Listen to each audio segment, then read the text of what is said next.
अस्सलाम वालेकुम, नमस्कार, सत श्री अकाल एंड गुड इवनिंग। मैं हूँ अर्ज़ू काज़मी और हमारे साथ हैं मेजर जनरल डॉक्टर राजन खूचर साहब। बहुत शुक्रिया सर कि आज आप आए। Thank you so much. Thank you, Arjuji. Always a pleasure to be on your show, and thank you for calling me again. Thank you so much sir. Sir आजकल बहुत कुछ ऐसा आ रहा है कि जिसपे मैं बार-बार आपको रिक्वेस्ट करती रहूँगी। ईरान की तरफ भी आप देख ही रहे हैं कि अमेरिका जो है कहा जा रहा है कि अटैक करने के लिए बिल्कुल तैयार है और कुछ दिनों में हो सकता है कि कोई ऐसी न्यूज़ आ जाए। लेकिन अभी सर हम बात करेंगे यूके प्राइम मिनिस्टर और शी जिनपिंग जो अमेरिका चाइनीज़ प्रेसिडेंट हैं, उनकी मीटिंग हुई है। सर कैसे देख रहे हैं आप इस डेवलपमेंट को? साथ ही डोनाल्ड ट्रंप ने वार्न किया है यूके को कि वो जिस तरह से रिलेशन बढ़ा रहे हैं चाइना से वो ठीक नहीं है। अब एक चीज आरजू जी जो भी जियो पॉलिटिक्स फॉलो करते हैं उनको एक चीज एक बेस पॉइंट है जियो पॉलिटिक्स का कि हर एक देश अपने नेशनल इंटरेस्ट को सबसे आगे रखता है। ये अगर पाकिस्तान ने अमेरिका के साथ अपने रिलेशंस अपना बढ़ा रहा है तो वो उसका नेशनल इंटरेस्ट है। सिमिलरली भारत अगर यूरोपियन यूनियन के साथ एक ट्रेड डील अपना करता है, फ्री ट्रेड डील, तो वो उसका नेशनल इंटरेस्ट है।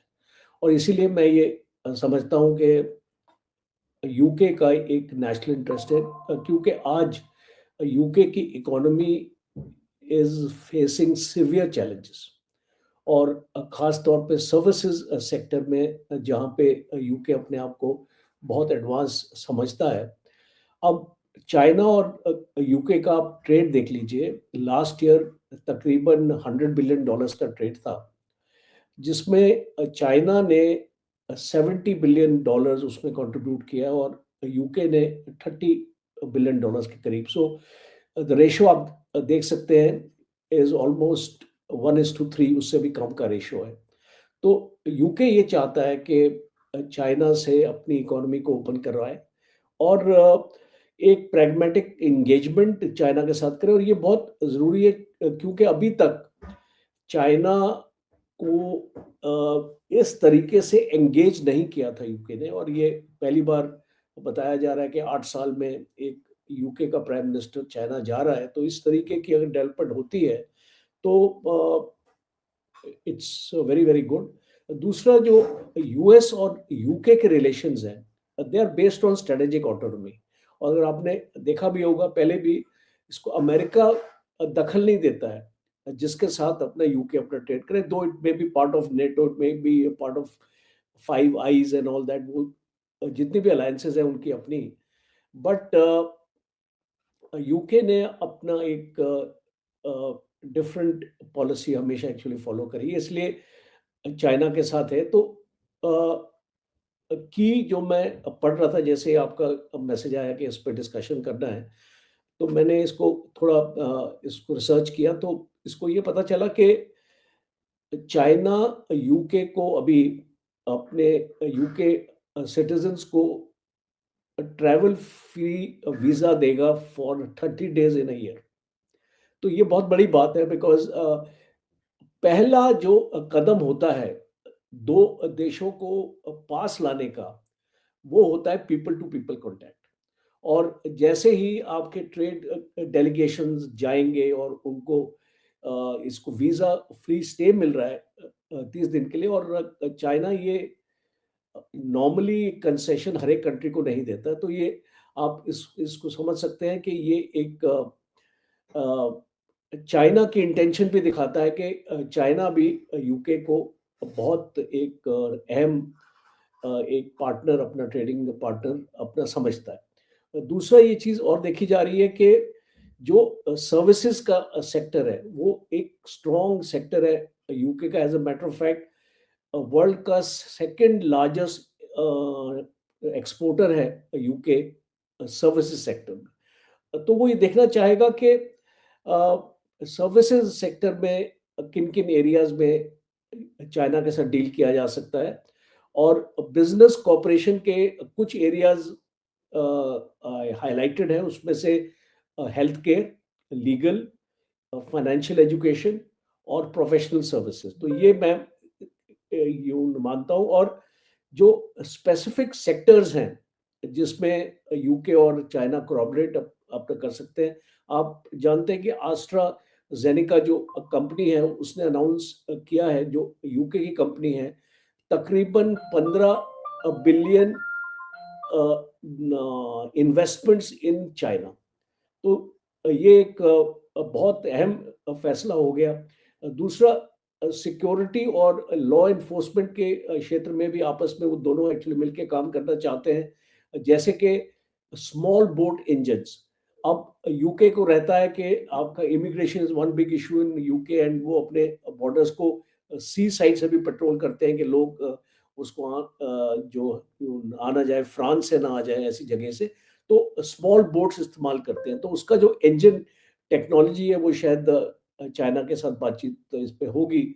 और जो एग्रीमेंट्स साइन होंगे, मेनली जो आपका फूड सेफ्टी, एजुकेशन और स्पोर्ट्स टेक्निकल इक्विपमेंट में इस तरीके की एग्रीमेंट्स भी अ, उस अंदेशा है कि साइन होंगे। तो अब जो इसके ऑब्जेक्टिव्स क्या हो जाते हैं, देखिए अब जियोपॉलिटिकली अगर हम इसको डिस्कस करें, तो जो क्या ऑब्जेक्टिव्स हो सकते हैं कि एक यूके अपने जो इस टाइप का चाइना के पास जा रहा है, और इसको एक आपको समझना पड़ेगा कि आज चाइना ने पूरी वर्ल्ड मार्केट को कैप्चर किया हुआ है, और हर एक देश चाइना के पास जाना चाहता है। अब भारत भी चाइना के पास जा रहे हैं in spite of all the differences, जो आपके बॉर्डर इश्यूज हो गए, कुछ भी हो गए। अब $140 बिलियन का ट्रेड है भारत और चाइना का। तो और वहां पर भी ट्रेड इम्बैलेंस है। तो जहां पर भी चाइना ट्रेड करता है, जिस कंट्री से करता है, इट इज बट नेचुरल आपको वहां पे ट्रेड इम्बैलेंस मिलेगा, because China has more to offer than what you can give to China. It's a simple fact. और इसीलिए अमेरिका इज फीलिंग थ्रेटेड, क्योंकि अमेरिका एक अपनी इकोनॉमी को बढ़ाना अपना चाहता है, बट अमेरिका में मैन्युफैक्चरिंग तो आई नहीं। तो अमेरिका को बहुत टाइम लगेगा, बिकॉज उसका cost of manufacturing is also not competitive to China. China के एडवांटेज क्या है? Technology is one, because best of technology available. Processes जो चाइना के हैं, जिस तरीके से वो अपने इंडस्ट्री को हैंडल करते हैं, I think that is model of economic model to study for other countries also. और तीसरा है कि जो एक वर्क कल्चर है, बिकॉज ऑफ चाइना की जो आपकी सोसाइटी है, जिस तरीके से जी जिनपिंग उसको कंट्रोल करता है, इट्स नॉट अ डेमोक्रेसी। तो वहां पे टाइमलाइंस के हिसाब से काम होता है। और चाइना जो है, I give you small example. एक अगर आप एक स्टार्टअप, एक चाइना कोई एक स्टार्टअप खोलना चाहता है, कोई भी यंग चाइनीज, तो जो वो स्टार्टअप में क्या करते हैं कि टेक्नोलॉजी, सपोजिंग टेक्नोलॉजी के क्षेत्र में कुछ बनाना चाहता है, तो इसको पीएल को या चाइनीज गवर्नमेंट को पता चल जाता है कि ये बंदा बना रहे हैं टेक्नोलॉजी। चाइना उसको बोलता है कि आप इस टेक्नोलॉजी को बनाओ और हम आपसे खरीदेंगे, और पूरी फंडिंग चाइनीज गवर्नमेंट करती है। तो इस टाइप के जो एनकरेजमेंट इंडिया में भी नहीं है, इस टाइप का मॉडल इंडिया में भी नहीं है। हम कोशिश कर रहे हैं अपने स्टार्टअप्स, दो अभी काफी काम हो रहा है इसमें, बट इस टाइप का मॉडल कहीं पर भी नहीं है जो चाइना अपना देता है और एनकरेज करता है यंग एंटरप्रेन्योर्स को आगे बढ़ने के लिए। तो मैं ये इसको समझूंगा कि this is a very bold step, I'll say that, on the part of UK. And it doesn't mean कि UK और US के relationships have actually lessened. वो जो उनकी कॉपरेशन है वो तो अपनी जगह रहेगी, but UK is looking for larger avenues now, and specially उसकी जो इकोनॉमी है वो काफी डाउन जा रही है। आप जानते हैं कि अभी इंडिया ने ओवरटेक किया है यूके को और जापान को, एंड फोर्थ लार्जेस्ट इकोनॉमी के लिए। तो दोनों इकोनॉमीज के चैलेंजेस है। Japanese also facing lot of challenges, UK is also facing lot of challenges. और यहाँ पे मैं मानता हूँ कि आने वाले वक्त में ये अपना ट्रेड और इसको बढ़ाएंगे। आई सी at least 20 to 25% increase of trade between the UK and China now, and China also gets a foothold in the UK now. So that may be disturbing America, Donald Trump, because वो Chinese footprints अपने आसपास कहीं नहीं देखना चाहते हैं, या अपने allies के साथ नहीं देखना चाहते. अब आप देखना, Germany is also looking at China. And my last point is, हमने इस यूरोपियन यूनियन के साथ डील तो कर ली है, और वो डोनाल्ड ट्रंप उसकी वजह थे उस डील के लिए. आफ्टर ऑल वो 19 साल से वो deal was lying in cold storage, and all of a sudden it happened in 1 year. But European union का यूएस के बिना गुजारा नहीं है, because that is the kind of dependencies they have. And I think in times to come, European Union will mend its fences with the US, and a strong message to US has already gone. And अभी आज morning की news ये है कि US has expressed a desire to conclude the trade deal with India at the earliest. तो इसका भी एक इम्पैक्ट पड़ा है, बिकॉज सर्जी गौर जो मिनिस्टर है, जो ये एम्बेसडर है इंडिया में यूएस के, he has made a statement that very shortly we will be able to conclude the trade deal. तो इस तरीके का जब हम एक चर्निंग देख रहे हैं हर एक जगह, so I think this is a welcome sign, and every country is looking at its own national interest. बिल्कुल ऐसे ही है सर, होता तो खैर यही है, लेकिन अमेरिका हमेशा से जो है वो अपनी मर्जी चलाता है, और देखने में यही आता है कि चाहे कोई भी कंट्री हो तो अमेरिका की तरफ से यही कहा जाता है कि जो हम कहेंगे तो वही किया जाए. आपको लगता है कि इंग्लैंड जो है वो इस बार ही फिर एक बार अमेरिका की बात सुनेंगे और इस बात से रुकेंगे कि चाइना के साथ अपने रिलेशंस को आगे लेकर ना जाए? नहीं रुकेंगे, बिकॉज वो बेसिकली स्ट्रेटेजिक ऑटोनॉमी के प्रिंसिपल फॉलो करते हैं, और पहले भी जो ऐसे कोई प्रेशर में यूके नहीं आया है. एंड अब America should offer UK some kind of economic assurances कि हम आपकी इकोनॉमी को हम किस तरीके से बेहतर करेंगे, और अगर उस तरीके की अश्योरेंस अमेरिका ऑफर करता है तो शायद यूके सोच भी सकता है. बट जस्ट प्लेन स्टेटमेंट से या कि आप चाइना के साथ रिलेशन मत रखो, आई don't think that is possible, because in today's world people have to understand that economy or economic cooperation is the number one agenda in all countries today. UAE अगर उसको इंडिया में आता है discussion के लिए 3 घंटे की विजिट, 4 घंटे की विजिट, और जो क्या उसमें ट्रांसपायर होता है, so everybody is looking in furthering its own economic base. And UK जो भी प्रोटेक्शनिज्म है, जो हम भी अपनी गवर्नमेंट को, हम अपनी मार्केट को प्रोटेक्ट करके रखते हैं, but now we have also realized it that protecting your market will not make you a strong economic power. You have to open your markets now, and that's why हमने अपने large products के लिए almost 99.2% बताया जा रहा है कि जो भी इंडिया एक्सपोर्ट करता है वो यूरोपियन यूनियन के साथ उसको ट्रेड डील में इंक्लूड किया गया इन टर्म्स ऑफ टैरिफ्स, और मोस्ट गुड्स में टैरिफ इज 0.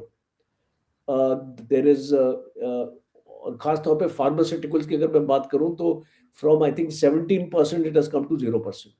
तो ये एक बहुत बोल्ड स्टेप है. देखिए, आप अपनी इंडस्ट्री को देखिए, अब जैसे ही आपने टैरिफ आपका निकाल दिया, आपकी इंडस्ट्रीज थ्रेटन होती है, और आपकी इंडस्ट्रीज को उस कंपटीशन में घुसना पड़ता है. और इसलिए आज प्राइम मिनिस्टर मोदी की स्टेटमेंट है मॉर्निंग में कि the industries have to gear up in terms of quality, because अगर आप अपनी क्वालिटी और अपने प्रोसेसेस को कॉम्पिटिटिव नहीं बनाएंगे, बेटर नहीं बनाएंगे, you will not be able to compete with Europe, because Europe has got very strong benchmarks, और उनके जो क्वालिटी स्टैंडर्ड्स हैं वो बहुत ही एक नेक्स्ट लेवल के लिए हैं. तो इंडिया को इतना आसान नहीं होगा. ये जो फ्री ट्रेड एग्रीमेंट की हम बात करते हैं, बोलते हैं मार्केट खुल जाएगी, because Europe will not accept any substandard item from India, because it will have its benchmarking, it will have its quality standards, and if India is not able to come up to those quality standards, then unfortunately this opportunity will be lost.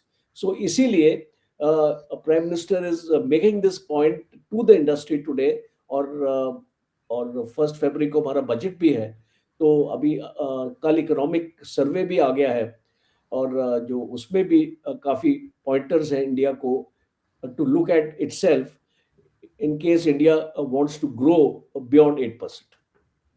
लेकिन sir America या Trump की government इस वक्त आपको कितनी strong या कितनी week लग रही है? क्योंकि रशिया उसकी नहीं सुन रहा, भारत उसकी नहीं सुन रहा, यूरोपियन यूनियन या यूरोपियन कंट्रीज नहीं सुन रही, यूके की तरफ से भी आप जानते हैं कि वो अपनी मर्जी से चल रहे हैं, और जो इन्होंने ग्रीनलैंड वगैरह की बात की थी उसके बाद भी जिस तरह का रिएक्शन आया था, तो ट्रम्प आपको क्या लग रहा है कि, और ईरान, ऑफ कोर्स ईरान को हम कैसे भूल सकते हैं सर, ईरान की तरफ से भी अमेरिका को टफ टाइम मिलता हुआ दिखाई दे रहा है, तो कहाँ आप देख रहे हैं इस वक्त के कितना वीक या कितने स्ट्रॉन्ग इस वक्त ट्रम्प की हुकूमत है? देखिए, Trump is following the wrong line in the foreign policy. The way Trump should project USA is through 3 Ds, as we call it: dialogue, discussion and diplomacy. कोई भी देश अगर ये 3 प्रिंसिपल फॉरेन पॉलिसी अगर फॉलो करेगा, तो आप इसको देखेंगे कि आपके रिलेशंस आपके बेटर होंगे। अब ट्रम्प ने क्या किया है कि to enforce his will on the people, he has started the tariff war, which has not been appreciated by most countries. Secondly, he talks about peace, but he makes war. तो आज भी उसको Iran के लिए उसको धमकी दे रहे हैं कि हम तुमको मार देंगे, ये कर देंगे, वो कर देंगे। ग्रीनलैंड में आपने मेंशन आपने कर ही दिया है, वेनेजुला का इसको अटैक हो चुका है, और बाकी लैटिन अमेरिकन कंट्रीज को भी इसने दहशत में डाल दिया। तो अगर आप इस टाइप की स्ट्रॉन्ग आर्म टैक्टिक्स आज की कॉन्टेक्स्ट में, see we are not living in a world of 1960s or 70s or even before that. We are now in the 21st century. तो 21st century की world has to be tackled in different way. You cannot enforce your will, और जो आपकी will नहीं करता आप ये उसको बोलते हो कि हम आपके ऊपर लड़ाई कर देंगे। It can be a tariff war or it can be a kinetic war. So that's why I think America is losing the plot, and it is losing the plot very, very badly. And Trump's policies have started to be criticized. जो इसको America में जितने भी जो अभी senators हैं और congressman हैं और जितने भी आपके इन्फ्लुएंशियल लोग हैं आपके बिजनेस और कॉर्पोरेट में, वो सब लोग अभी ट्रम्प की पॉलिसीज को उन लोगों ने क्रिटिसाइज करना शुरू करते हैं। दूसरा, आप रोज सुनते हैं मिनोपोलिस में क्या हो गया, कैलिफोर्निया में क्या हो रहा है, पोर्टलैंड में क्या हो रहा है, जो इमिग्रेशन से इसको लोगों को इसको मारा जा रहा है और इनोसेंट लोगों को मारा जा रहा है। अब ये अपना एंटी इमिग्रेशन ड्राइव जो आपने लॉन्च करी है, सो दैट इज ऑल्सो वो भी ट्रम्प की डोमेस्टिक स्टैंडिंग को उसको इम्पैक्ट कर रहा है। और गजा में आपने देख लिया, गजा पीस प्लान आपने देख लिया, वो तो मजाक ही है। जिस तरीके से अपने आप को बना दिया that I am the head of this peace plan, और 19-20 ऐसी छोटी कंट्रीज को लेकर साथ में जिसकी कोई अहमियत नहीं है, तो और कोई भी सिक्योरिटी काउंसिल वाली कंट्री ने इनको ज्वाइन नहीं किया, G7 ज्वाइन नहीं किया, तो आपने इसको अपने आप ही देख लिया अमेरिका क्लाउड का रहा। जब एक भी G7 कंट्री ने उसको ज्वाइन ही नहीं किया है, तो I think America is losing its this thing. और जो ये जिस तरीके से ये अपने पॉलिसी को आगे लेके जा रहा है, ये इसको अमेरिका का बहुत नुकसान करने वाला है।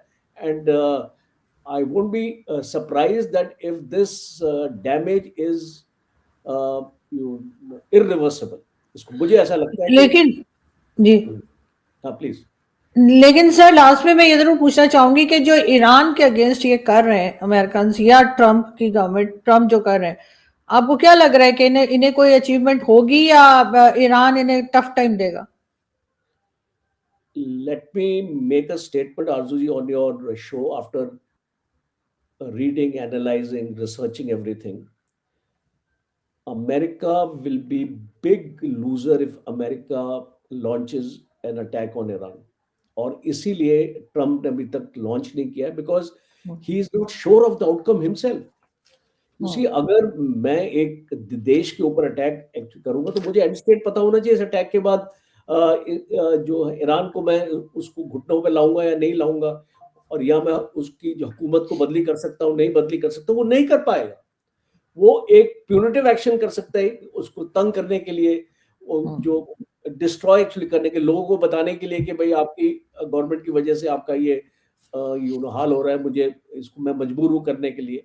तो उस टाइप की स्टेटमेंट्स दे रहा है ट्रम्प लोगों को बताने के लिए ईरान के आप अपनी जो रिजाइम चेंज अपना खुद करो और इसको मैं आपकी मदद करूंगा, I am help is on the way, ऐसे करके स्टेटमेंट्स वो देता है। But I think America will make the biggest mistake if it launches. जिस तरीके से वो तैयारी कर रहा है वो निश्चित है कि वो कुछ ना कुछ तो करेगा। ऐसे तो अगर वापस जाएगा तो will be loss of face for him also, और वो he will become a laughing stock कि आप उधर पहुंचे, आपने घेरा, आपने अपने थर्ड एयर डिफेंस सिस्टम्स को मूव किया अपने एयर बेसिस को प्रोटेक्ट करने के लिए, और फाइनली आप उसको वापस जा रहे हैं वहां से without achieving. Because now what Trump is trying to tell the Iranians, discussion पे आ जाओ, because he wants to have a face saving now. Because उसने समझ लिया कि लड़ाई से कुछ नहीं, बिकॉज जो अगर ये इसको ईरान को मारेगा तो ईरान भी इसको रिटेलिएट करेगा। And let me tell you, Iran is not Venezuela, और इस तरीके से उसके पास मिसाइल्स है, कुछ ना कुछ तो डैमेज वो अमेरिका का करेगा ही। I mean exactly be a one sided battle.